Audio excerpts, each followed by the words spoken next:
As we mentioned, former President Trump amplified false claims about migrants eating pets in Ohio. Just never going to get used to saying that, folks.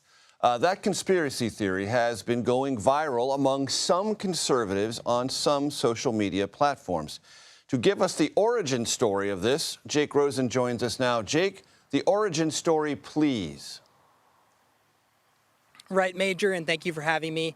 This story and theory, conspiracy theory, originated from a Facebook post that someone claimed that a friend a couple distances away from them saw and heard that migrants in Springfield, Ohio were eating people's cats. That was then shared as video was then taken out of context from other parts of the internet, like you just mentioned, that woman who was having the mental health crisis, and was paired and spread like wildfire yesterday. Across the internet, we saw people like Laura Loomer, the conspiracy theorist who is aligned with Trump and was with him yesterday ahead of the debate. It was shared by J.D. Vance, and it was shared by other people on the right-wing ecosystem, not just on Twitter, but across the far-right internet spectrum. And from that point on, it ended up on the debate stage where former President Trump mentioned it, even admitting to the crowd and to Kamala Harris and the moderators that he heard about it through someone who told him it was on television.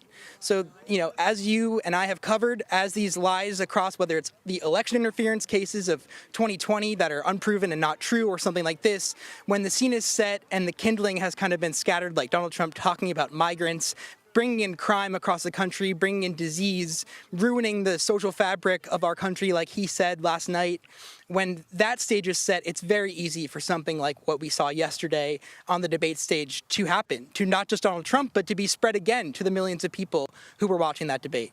Jake, I want to ask you about the debate preparation, because I talked to a senior Trump advisor yesterday who said, I'm a little nervous about all the people on the plane, all the people who are bending the former president's ears. I'm afraid there's going to be too much shoved in his direction, and he may latch on to some things that are not, to put it mildly, strategic. Do you think that's part of what happened with this particular viral, that plainly untrue and fantastical story that ended up as fodder in a presidential campaign debate? Well, it certainly could have been, like I just mentioned, Laura Loomer, a conspiracy theorist on the Trump alignment, really, of the Republican Party, was hired and then not hired by the campaign a couple months ago when Donald Trump really was still in the primary phases of the campaign. She was on the plane with Donald Trump yesterday and was with him again as he commemorated the 9/11 anniversary. She's someone who shared yesterday after the debate that Kamala Harris had an earpiece in, and falsely suggesting that her earrings had an earpiece built into them. Again, another completely untrue theory, but it's people like that who have been brought into the former president's orbit, people like Matt Gaetz who have shared these things, and even his running mate, J.D. Vance, who shared that claim both in Washington, D.C. before he went to the debate, but also defended it in interviews after the debate yesterday. So it's not just kind of these people who may be bending the former president's ear on just the flight, but it's even his running mate who was touting and sharing these theories. Jake Rosen, thank you very, very much. I want to bring in our political panel, Chuck Rocha and Kevin Sheridan. Chuck, as you might remember, Democratic strategist, senior advisor for Bernie Sanders' 2020 presidential campaign. Kevin, former RNC spokesperson and former senior advisor to Mitt Romney's 2012 presidential campaign.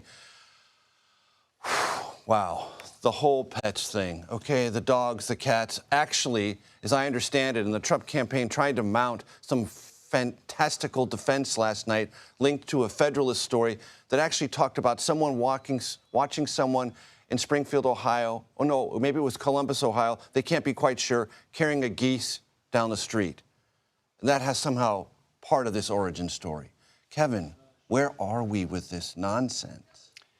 Well, there is such a much better example if you wanted to make the critique that, there's too many migrants in Ohio, overwhelming that town. There's 20,000 of them in a town of 50, 60,000. That's what J.D. Vance has been saying.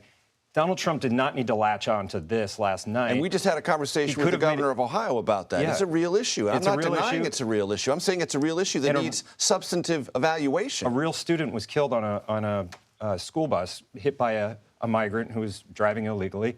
That's a real issue. That's something that the town is grappling with. Unquestionably. And I don't know why he sounded more like he was talking to a right-wing podcast last night, one of my favorite podcasts, but that's not the audience that you are looking for. You're talking to a mixed audience. You're talking to independent voters, and that's who you got to go straight at. I want to dig in on that just for a second. I promise I'll get to you, Chuck, because last night, as the debate wore on, I felt like I was listening to Donald Trump in a kind of a silo, a place where he feels protected, invoking names of fellow conservative Trumpist travelers in the media.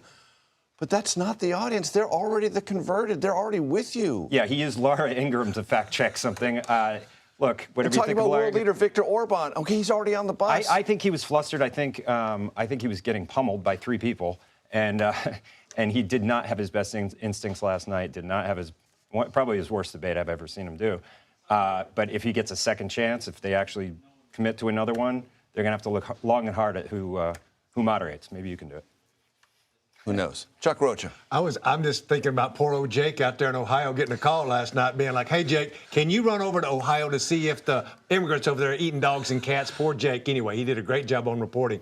Look, what you just heard here is spin. And that's normally what you do. That's accepted in this business. I do it for a living. And I'm one of the few people who's actually got somebody ready for a presidential debate. I've been backstage. I've been with them. I've been sequestered and said, here's the questions that are going to come. Let's make sure we got something to say last night. And what you saw was a master class from an old Mexican redneck like me who was sitting at home going, oh my God, she just answered the question the way she's supposed to answer the question, which is say what you want to say, no matter what the question is. That's if you're Republican or Democrat. Yeah. But then she would go a step further and go, when Donald Trump would have a chance to do this spin and say, let's talk about the immigrants, let's talk about this thing, let's talk about policy, to your point, she would bait him and say, you got small hands, or you got a little crowd, or let me talk about where you went to school at the Wharton School, and he would take it every single time. And as a strategist, that's exactly what you want to happen. Kevin, Democrats are feeling pretty good.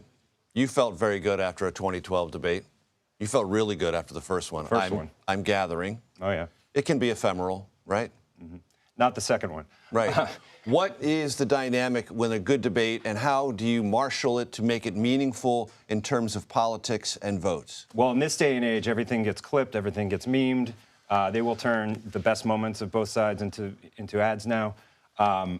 There's not a lot for Donald Trump to hang his hat on. The ratio of memeability probably favors the vice president. He did have a good argument on the border. He did have a good argument to close. So he had some moments, but overall, he went for the bait every time, and he just was talking about himself, talking about the past, not talking about defining Kamala Harris, which is what his job last night was. The meme ratio favors Harris. Absolutely. But let's go back to this Romney and the way that Romney whooped Obama in that first debate. First debate, 2012. Folks to remember, not to take you back to something really good, is that Romney got a 4-point bounce. That's the biggest bounce we have seen in the last 12 years. So for folks who are like me and excited and we had a good night, don't expect some giant bounce here. Things are pretty baked in, and we're going to win or lose on the margins. Last night with folks who are trying to make up their mind, quote unquote, about a presidential race, it's about likability, the memes, Taylor Swift's endorsement, little things here and there help. It's not one thing. It's the little things that add up. Her debating skills and her style was very good last night. She did not have any policies to hang her campaign on, though. She did not talk about what she was asked. Are you better off now than 4 years ago? And if I was a Republican, that's all I would have talked to her about. Like, if I'm doing strategy, I'm a strategist. And she didn't have an answer for that. Let me ask you both this, because you've both been in this room and you've both lived on the other side of good and bad debates. My sense has always been that debates are an external event, but they're equally important as an internal event. What does it do for the mechanism of your campaign? What does it do to your donors? What does it do to your volunteer base? What does it do to your internal energy? Am I right about that? There's one thing you never get back in a campaign, and that's time, because we have a definitive end to this thing in November. And time you can never get back. And the one thing that we live for is money. You got to have money to talk to people and take that message, whether it's opening offices.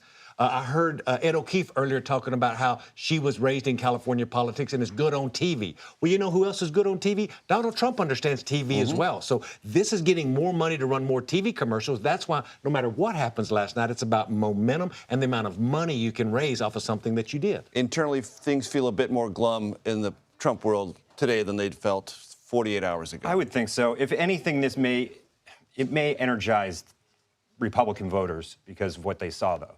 In a weird way. Come to the defense of Trump. Coming to the defense of Trump, think he got done wrong last night by 3 people on one. If that's the takeaway that some voters get, then they may feel okay. But yeah, the dynamics that went into this, where he didn't prep, where he may be listening to lots of different people, that's going to keep showing up if that's true.